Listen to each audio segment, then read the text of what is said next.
Hello students, welcome back to study with Deep YouTube channel. And आज के इस video में हम लोग एनसीईआरटी क्लास 6 पूर्वी बुक के first unit fable and folktales के second chapter the raven and the fox के सारे क्वेश्चन आंसर्स को करने वाले हैं। बच्चों, आप लोग वीडियो को पूरा देखिएगा और अगर आप हमारे चैनल पर नए हैं तो चैनल को सब्सक्राइब करके बेल आइकन को प्रेस करके ऑल पे प्रेस कर लीजिएगा।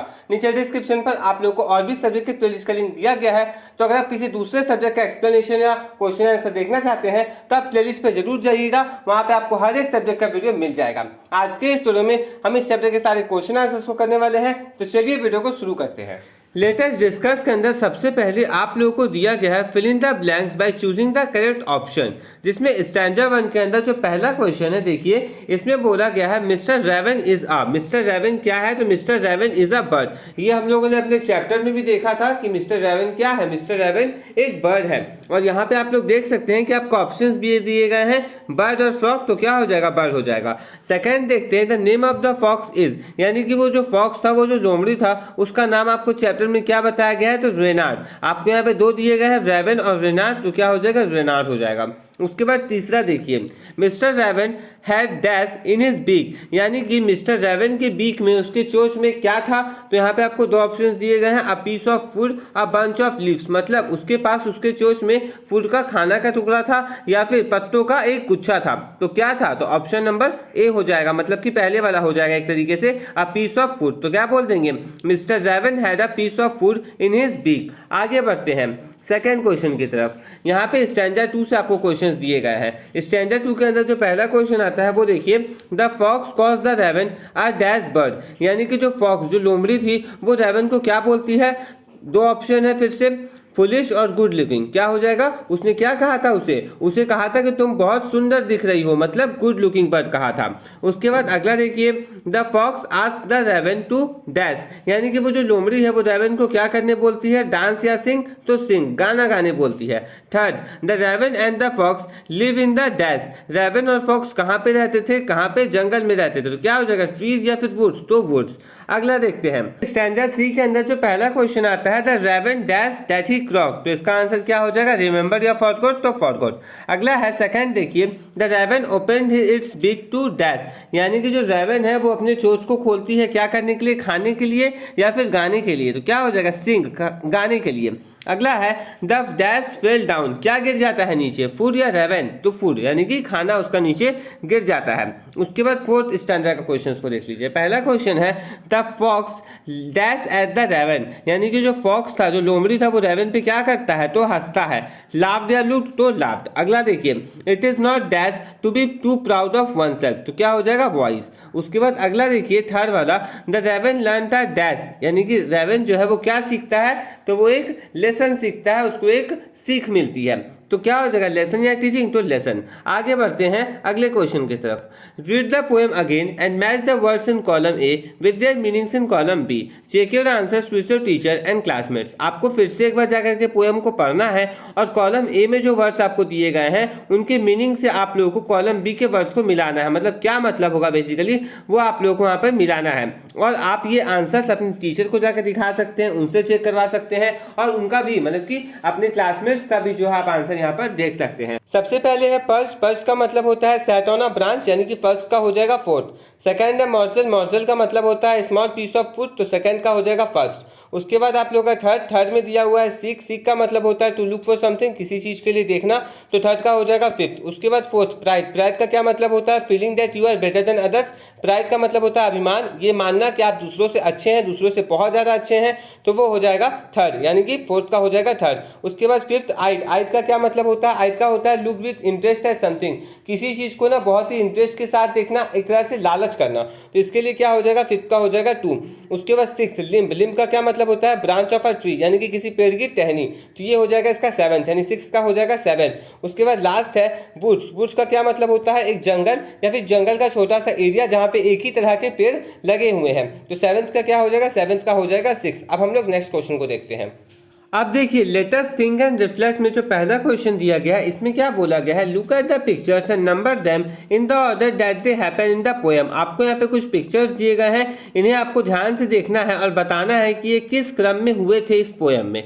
तो सबसे पहले आप लोगों को जो पिक्चर दिया गया है उसमें आप देख सकते हैं कि एक फॉक्स है और ऊपर में क्या है, एक कौवा है जिसके मुंह में, जिसके बीक में, जिसके चोंच में क्या है, खाना है। अगला पिक्चर आप लोग देख सकते हैं जिसमें वो जो लोमड़ी है वो उस खाने को लेकर के भाग जा रहा है। उसके बाद तीसरे पिक्चर में हम लोग देख सकते हैं कि कौवा जो है वो खाना उठा रहा है और चौथे पिक्चर में हम लोग देख सकते हैं कि कौवे के मुंह से वो खाना गिर रहा है। तो आइए इसको हम लोग नंबरिंग कर लेते हैं। सबसे पहले क्या हुआ होगा, सबसे पहले कौवा जो है वो उस खाने को उठाया होगा, उठाने के बाद वो कहाँ गया होगा, तो पेड़ पे गया होगा। तो ये हो जाएगा उसका सेकंड, यानी कि थर्ड वाला पिक्चर फर्स्ट नंबर में जाएगा। उसके बाद फर्स्ट वाला पिक्चर जो है वो सेकंड नंबर में जाएगा। उसके बाद क्या हुआ होगा, उसके बाद जो फोर्थ वाला पिक्चर है जिसमें उसके मुंह से क्या हो रहा है, रोटी नीचे गिर रही है, वो थर्ड नंबर में आ जाएगा। और जो सेकंड वाला है बच्चों ये फोर्थ नंबर में आ जाएगा, जिसमें लोमड़ी लेकर के वो खाना भाग जा रहा है। तो ये फर्स्ट क्वेश्चन आप लोग का यहाँ पर कंप्लीट होता है। अब सेकंड क्वेश्चन देखिए, read the following lines and answer the questions that follow. आपको फिर से कुछ लाइंस दिए गए हैं एंड उनके बेसिस पे कुछ क्वेश्चंस दिए गए हैं, तो आपको उनको आंसर करना है। तो आइए देखते हैं सबसे पहले क्वेश्चन को क्या बोला गया है। सबसे पहले कुछ लाइंस को पढ़ लेते हैं। Sir Raven, you are a handsome bird, such feathers if you would only sing, the bird of this woods would call you king. तो ये सारे लाइंस हो गए। अब देखिए इसके क्वेश्चंस को। First, such feathers refer to dash feathers, यानी कि ये जो फीदर्स, ये सच फीदर्स जो वर्ड है ये किसकी तरफ इशारा कर रहे हैं, तो इसका हो जाएगा option number A, shiny and beautiful. उसके बाद अगला है सेकंड देखिए, why would the birds of wood call the raven king, यानी कि रेवन को उस जंगल के सभी जो बर्ड्स है, सभी जो पक्षी है वो उसको किंग, राजा क्यों बुलाएंगे। तो the birds would call the raven king if he sang, अगर वो गाना गाएगा तो उसको सभी लोग क्या कहेंगे, उसको सभी लोग राजा के रूप में मानेंगे और सभी लोग उसको राजा कहेंगे। उसके बाद अगला सवाल देखिए क्या है, why does the fox address the raven as sir. Fox वो जो लोमड़ी थी वो बार बार क्यों उस कौवे को सर सर कह करके बोल रहा था, पुकार रहा था। तो आंसर क्या लिखेंगे, the fox address the raven as sir out of flattery only, सिर्फ उसका मजाक बनाने के लिए, या फिर हम लोग ये बोल सकते हैं कि सिर्फ अपने मतलब का काम करवाने के लिए उसके मुंह से वो जो निवाला था वो गिरवाने के लिए एक तरह से उसकी चाटुकारिता कर रहा था और बार बार उसको अपने बात में फंसाने की कोशिश कर रहा था। तो ये हम लोग यहाँ पर लिख देंगे। अगला देखिए, the raven who didn't see the joke forgot that his voice was just a croak, he opened his beak in his foolish pride। So first question देखिए, why did the raven open his beak, जो raven था वो जो अपना मुंह क्यों खोलता है, अपना चोंच क्यों खोलता है। तो आंसर में लिखेंगे raven opened his beak to sing as the fox flattered him. देखिए वो जो फॉक्स था, वो जो लोमड़ी था, वो बार बार उसकी चापलूसी कर रहा था, उसकी तारीफ कर रहा था, उसकी चाटुकारिता कर रहा था, बार बार उसको कह रहा था कि तुम बहुत अच्छा गा सकते हो, सभी लोग तुम्हें ज्यादा कहेंगे। इसीलिए वो क्या करता है, उसको अपने बातों में फंसा लेता है और उस कौवे का मुंह खुलवा देता है। और जैसे ही मुंह खुलता है वैसे रोटी नीचे गिरता है और वो रोटी को लेकर के भागने लगता है, उसका मजाक उड़ाते हुए। अगला question, complete the following with one word from the given lines, fox, clever, raven, foolish. देखिए क्या हो जाएगा, यहाँ पे आपको बोला गया है ना कि आप लोग को यहाँ पे क्या करना है, एक वर्ड को कंप्लीट करना है। जैसे फॉक्स क्या था, तो चालाक था, लोमड़ी चालाक थी। उसके बाद वहीं पे जो रेवन जो कौवा था वो क्या था, बेवकूफ था, फुलिश था। आगे बढ़ते हैं थर्ड क्वेश्चन की तरफ।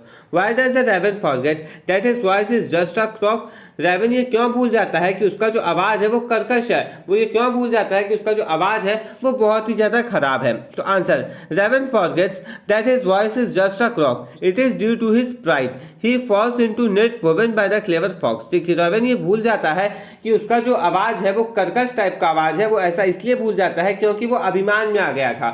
जब उस लोमड़ी ने उसे बार बार वो कहा कि तुम गाना गाओ, तुम गाना गा करके बहुत अच्छा कर सकते हो, अच्छा गा सकते हो, सभी लोग तुम्हें राजा कहेंगे। तो ये सब सुन करके उसे बहुत ज्यादा घमंड हो गया और वो ये भूल गया कि उसका जो आवाज है वो उतना ज्यादा अच्छा नहीं है, उसका जो आवाज है वो कर्कश है, इसलिए ये बात वो भूल जाता है और वो उसके जाल में फंस जाता है। किसके जाल में, लोमड़ी के जाल में वो फंस जाता है। और लोमड़ी क्या चाहता था कि उसके मुंह से रोटी गिर जाए और वो लेकर के उसका खाना भाग जाए। आगे बढ़ते हैं, फोर्थ क्वेश्चन देखते हैं। How does the Reynard make the raven sing sing, वो जो रेनार्ड था वो रैवन को गाना गाने के लिए कैसे मजबूर कर देता है? तो आंसर लिखेंगे इसका, Reynard makes the raven sing out of flattering only, he uses some word like king just to flatter the raven. देखिए रेनार्ड जो है ना वो क्या कर रहा था, रैवन की चापलूसी कर रहा था। वो बार बार उसकी चापलूसी इसलिए कर रहा था ताकि रैवन जो है वो गाना गाए, और जैसे ही वो गाना गाएगा वैसे ही उसके मुंह से निवाला नीचे गिर जाएगा और वो लेकर के उसे भाग जाएगा। और वो जो रेनार्ड था वो क्या कर रहा था, वो कुछ वर्ड्स भी यूज कर रहा था, उसको ग्रीट कर रहा था, एड्रेस कर रहा था कुछ वर्ड से। कैसे कैसे वर्ड्स थे, जैसे कि बार बार उसे वो किंग कह रहा था, बार बार उसको वो कह रहा था कि तुम बहुत अच्छा गाते हो, उसको वो कह रहा था कि तुम अगर गाओगे तो सभी लोग तुम्हें राजा कहेंगे। तो ये सारी चीजें वो जो रेनार्ड था वो बार बार रैवन को कह रहा था और उसे अपने बातों में फंसाने की कोशिश कर रहा था, और अंतिम में उसके बाद में फंस भी जाता है। अगला क्वेश्चन देखिए, why does Reynard say that pride is not wise? Reynard ऐसा क्यों कहता है कि हर समय अभिमान में रहना बुद्धिमत्ता नहीं है? तो इसके आंसर क्या हो जाएगा बच्चों, रेनार्ड से so rightly as too much pride leads one to loss and suffering only. Reynard ने ये बात बहुत ही सही कहा है कि अगर कोई बहुत ज्यादा अभिमान में रहेगा ना तो उसे बहुत ज्यादा घाटा होगा, और एक समय के बाद उसे बहुत ज्यादा सफर भी करना पड़ेगा, वो बहुत ज्यादा पीड़ित भी होगा और उसे बहुत ज्यादा दिक्कतों का भी सामना करना पड़ सकता है। 6 क्वेश्चन देख लेते हैं, क्या बोला गया है, give one reason why the teaching is quite a surprise. देखिए इस चैप्टर में, इस पोएम में आप लोग को जो टीचिंग दी गई है, जो सीख आप लोग को दिया गया है बेसिकली इस पोएम में, ये हल्का आश्चर्यजनक क्यों है? तो इसके पीछे का आंसर आप लोग ये लिख सकते हैं, the teaching is quite a surprise because the raven is not as clever as the foxes. देखिए यहाँ पर से ना हम लोग एक चीज देखते हैं कि जो रैवन था, जो कौवा था, वो उतना चालाक नहीं था जितना कि लोमड़ी था। क्योंकि देखिए क्या होता है ना कि उस कौवे को ये बात पता होती है कि मेरा जो आवाज है वो उतना अच्छा नहीं है, मैं उतना अच्छा नहीं गा पाता हूँ, लेकिन फिर भी वो गाने की कोशिश करता है। क्यों गाने की कोशिश करता है? सिर्फ अपने अभिमान में। और वो अभिमान उसके अंदर कैसे आता है? वो अभिमान जो है वो उसके अंदर ऐसे आता है क्योंकि उस कौवे ने क्या किया था, उसे पूरा फुला दिया था, पूरा उसे बहलाने फुसलाने का काम किया था, जिसके चलते वो जो कौवा था वो पूरी तरह से फूल जाता है, बैलून बन जाता है, एंड लास्ट में वो गलती कर बैठता है।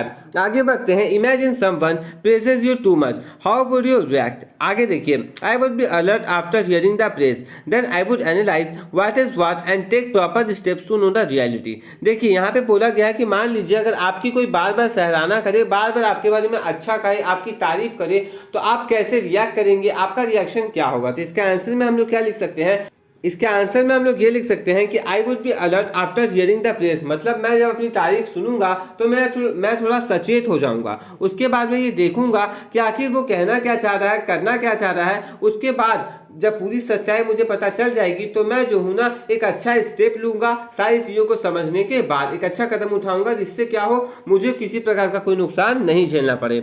आगे बढ़ते हैं, अब अगला आता है, let us learn, write the rhyming words from the poem, one has been done for you. आप लोग को राइमिंग वर्ड्स पोएम से निकाल करके लिखने हैं, एक आपको करके दिया गया है।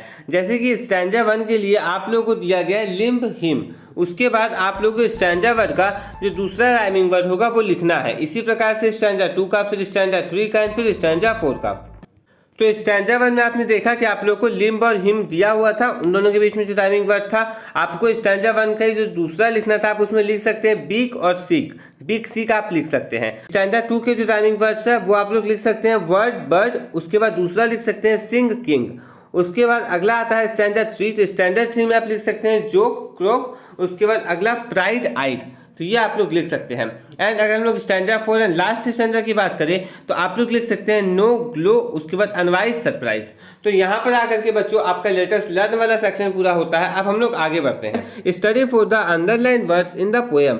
यहाँ पे आपको जो पोएम दिया गया है इसमें आपको कुछ अंडरलाइन वर्ड्स दिए गए हैं नीचे में, इसको पढ़ना है। देखते हैं क्या दिया गया है, for the raven held in his great big beak, the words big and beak began with the same B sound. देखिए यहाँ पे बोला गया है कि ये जो आपने बिग बी कभी पढ़ा ना, इसमें जो बिग था और बिग था, दोनों के जो साउंड थे, दोनों जो स्टार्टिंग साउंड थे वो बिल्कुल सेम टाइप के थे, जो कि था बी का। उसके बाद अगला the song of sweet birds, तो यहाँ पे हम लोग क्या देख रहे हैं, सॉन्ग और स्वीट का भी जो साउंड है वो इसमें एस का ही साउंड आ रहा है, तो यहाँ पर भी कहीं ना कहीं सिमिलरिटी वाला साउंड हम लोग को सुनने को मिल रहा है। अब देखिए क्या बोला गया है, alliteration is a repetition of consonant sound at the beginning of words, when 2 or more words together begin with the same sound, it is called alliteration. देखिए हम लोग कॉन्सोनेंट तो जानते ही है कि ए ई आई ओ यू को छोड़ करके बाकी जो भी अल्फाबेट्स बचते हैं वो सारे के सारे क्या कहलाते हैं, वो सारे के सारे कॉन्सोनेंट्स कहलाते हैं। तो यहाँ पर आप लोगों को ना क्या बताया गया है, एलिट्रेशन का डेफिनेशन बताया गया है।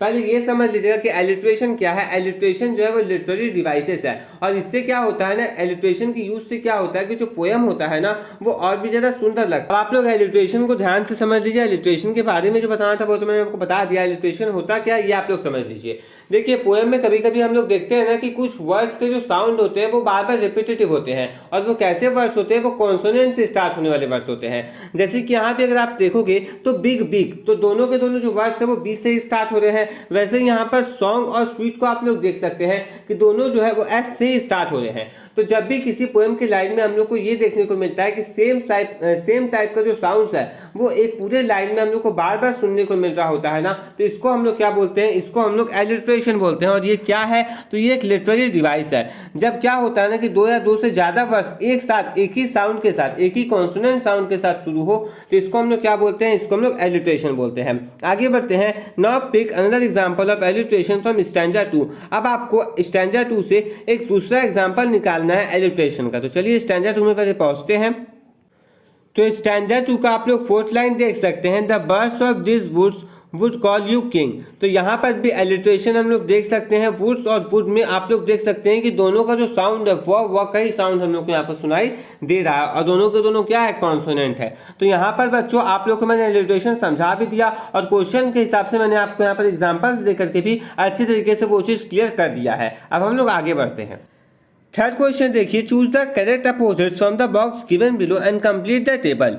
There are 2 extra words that you will not need. देखिए यहाँ पे कहा गया है ना कि आप लोगों को एक बॉक्स दिया गया है, उसमें कुछ अपोजिट्स दिए गए हैं। मतलब एक आपको तो पहले एक टेबल में वर्ड्स दिया गया है और उसका अपोजिट आपको बेसिकली लिखना है। तो जो अपोजिट आप लिखोगे ना वो आपको एक हेल्प बॉक्स की सहायता से ही लिखना है, लेकिन उस हेल्प बॉक्स में 2 एक्स्ट्रा वर्ड्स है जिनका जरूरत आप लोगों को नहीं पड़ेगा, बस उसी के बारे में कहा गया है।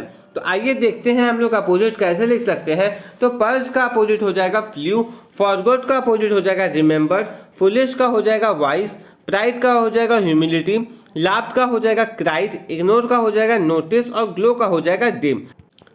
अब यहाँ पे बोला गया है use any 4 words from the table given above to make sentences of your own. कहा गया है ना कि आप लोगों को क्या करना है, इनमें से 4 वर्ड्स को यूज करना है जो कि आप लोगों को दिए गए थे, और आप लोगों को क्या करना है ना, अपने से सेंटेंस बनाना है। 4 वर्ड्स का यूज करके आप लोग को वाक्य तैयार करने हैं, सेंटेंसेस तैयार करने हैं। तो मैं यहाँ पे आपको 4 वाक्य लिख करके दिखा दे रहा हूँ, आप इनको देख लीजिए।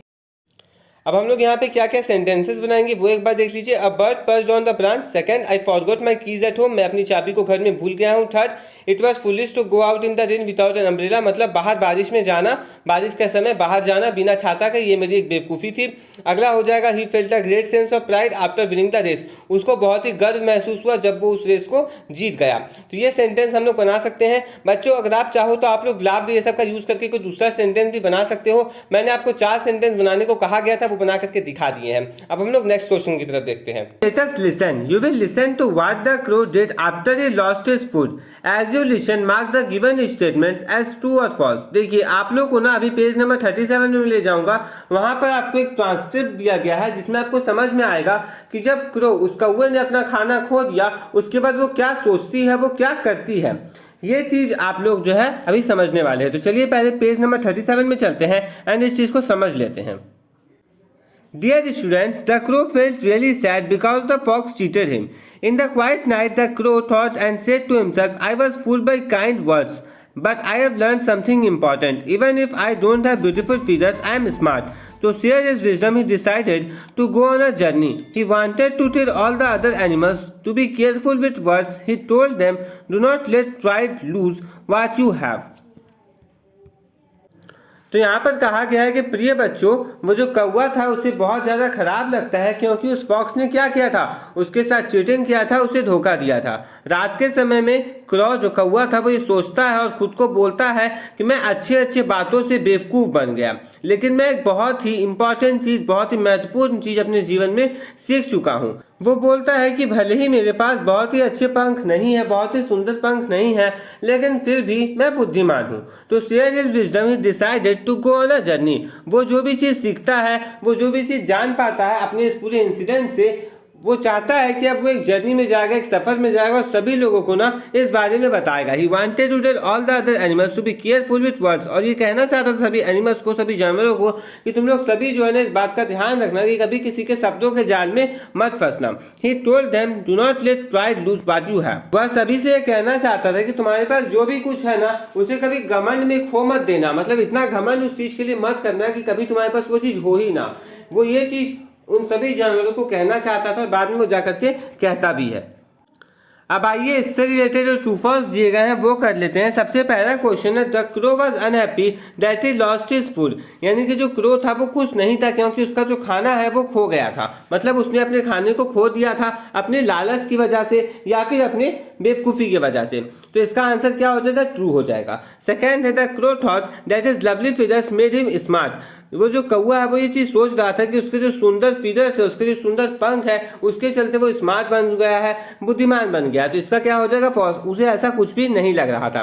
तीसरा है, the crow wanted to tell his friends not to be proud, जो कौवा था वो सभी दोस्तों को बताना चाहता था, अपने सभी दोस्तों को कभी भी किसी चीज के लिए घमंड मत करना। तो इसका क्या आंसर हो जाएगा, इसका आंसर हो जाएगा ट्रू, क्योंकि वो चाहता था कि सभी लोगों को पता चले कि घमंड के चलते में ना मैं किसी भी चीज को आने वाले समय में खो ना दूं, और कोई भी लोग अपने घमंड में किसी भी चीज को नहीं खोएं। जो चीज उनके पास है वो ऐसा ना हो कि घमंड के चलते उनसे छीन जाए। तो वो चीज वो सभी लोगों को समझाना चाहता था। अगला आता है, let us speak, narrate the poem in the form of a story, give a different ending to the story, you may begin like this. कहा गया है कि आप लोगों को क्या करना है ना, इस पोएम को नरेट करना है एक स्टोरी के फॉर्म में, और आप लोगों को एक अलग तरह का एंडिंग देना है इस स्टोरी को। इस कहानी का अंत जो है आपको अलग तरीके से करना है। और बुक में आपको बताया है कि आप ऐसे स्टार्ट कर सकते हैं, this is a story about a clever fox named Reynard and mister Raven one day. इसके बाद आप लोग जो है ना कहानी अपने हिसाब से कंटिन्यू कर सकते हैं। तो आइए हम लोग देखते हैं कि इस स्टोरी को हम लोग आगे कैसे कंटिन्यू करेंगे और अंत में हम लोग इसको कैसा एंडिंग देंगे। देखिए अब आप इस स्टोरी को कैसे कंटिन्यू कर सकते हैं। This is a story about clever fox named Reynard and mister Raven. One day Mr. Raven was perched upon a tree limb with delicious morsel in his beak. Renard the fox looked up and saw the tasty treat. He thought to himself, I must have that morsel. Renard, being very clever, decided to praise Mr. Raven. Good morning, Mr. Raven, he called out. Mr. Raven just nodded his head in acknowledgement, holding tightly to his food. Oh, Mr. Raven, you look so handsome today. Such shiny feathers you have. Renard continued. Mr. Raven grinned a little, enjoying the compliments. If only you could sing, said Renard, the bird of this forest would surely call you their king. Mr. Raven, forgetting that his voice was just a croak, opened his beak to sing, but instead of beautiful song, out fell the morsel that Renard had been eyeing. Renard quickly grabbed the morsel and laughed. Ha ha! Now you know, Mr. Raven, ignore sweet words that make you glow. Pride, my friend, is rather unwise. देखिए यहाँ पे हम लोगों ने एक चीज़ देखा कि जो पूरा का पूरा स्टोरी का जो थीम है वो वही है जो हम लोगों ने पोएम में पढ़ा था। हम लोगों ने उसमें बिल्कुल भी छेड़छाड़ नहीं करी है, लेकिन चैप्टर में आपको, लेकिन जो क्वेश्चन है उसमें आपको क्या बोला गया है कि पोएम में आपको कोई छेड़छाड़ नहीं करना है, बिल्कुल वही स्टोरी रहेगा, लेकिन लास्ट में जाकर के आपको एंडिंग चेंज करना है, एंडिंग आपको कुछ दूसरा कर देना है। तो एंडिंग में हम लोग क्या कर देंगे, but in our new ending mister Raven had learn from his past mistakes as Reynard laughed and started to eat the morsel. Mister Raven swooped down and snatched it back. He flew to another tree out of Renard's reach and enjoyed his meal safe.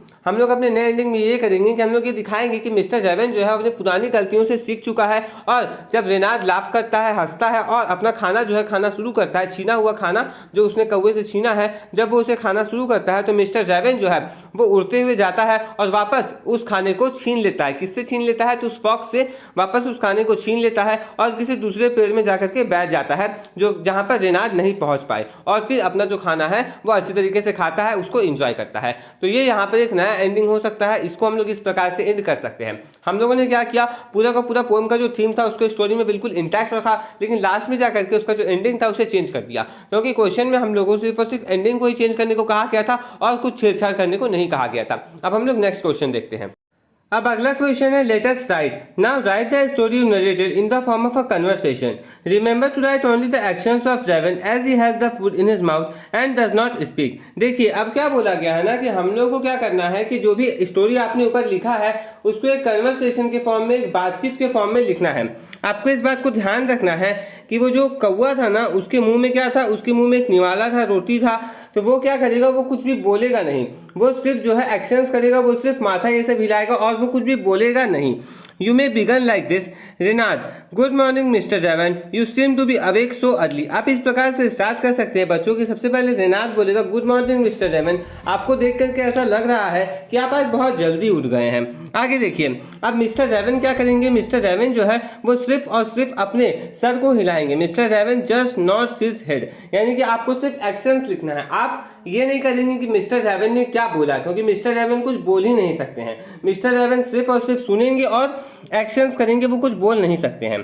उसके बाद फिर आगे आप ऐसे continue कर सकते हैं, Reynard oh mister Raven you look. इस प्रकार से आप लोग आगे की तरफ कंटिन्यू कर सकते हैं। तो चलिए हम लोग एक बार पूरे कन्वर्सेशन को देख लेते हैं कि आखिर आप लोग इस पूरे कन्वर्सेशन में कैसे कंटिन्यू कर सकते हैं। तो यहाँ पे आप लोग पूरा का पूरा कन्वर्सेशन देख सकते हैं। मैं इस कन्वर्सेशन को बच्चों रीड नहीं कर रहा हूँ, ये कन्वर्सेशन आप लोग अपनी कॉपी में लिख लीजिएगा, क्योंकि पिछले मैंने जो आपको स्टोरी समझाया है ना, ये इसी टाइप का है, बिल्कुल बस कन्वर्सेशन के फॉर्म में है। तो बच्चों इसी के साथ ये वीडियो पूरा होता है। आज के इस वीडियो में मैंने आपको सारे क्वेश्चन आंसर्स करवा दिए। आई होप कि आपको ये वीडियो अच्छा लगा होगा। बच्चों अगर आपको ये वीडियो अच्छा लगा ना तो इस वीडियो को लाइक कर दीजिए, और अगर आप हमारे चैनल पे नए हैं तो चैनल को सब्सक्राइब करके बेल आइकन को प्रेस करके ऑल पे प्रेस कर लीजिए। नीचे डिस्क्रिप्शन पर आप लोग को और भी सब्जेक्ट की प्लेलिस्ट का लिंक दिया गया है, तो किसी भी दूसरे सब्जेक्ट की वीडियो के लिए आप लोग चैनल के प्लेलिस्ट सेक्शन में जा सकते हैं। इस वीडियो को अपने फ्रेंड्स के साथ, अपने क्लासमेट्स के साथ अधिक से अधिक शेयर कीजिएगा। एंड आपको वीडियो कैसा लगा नीचे कमेंट बॉक्स में कमेंट करके जरूर बताइएगा। मिलते हैं नेक्स्ट वीडियो में। Thanks for watching. जय हिंद, जय भारत।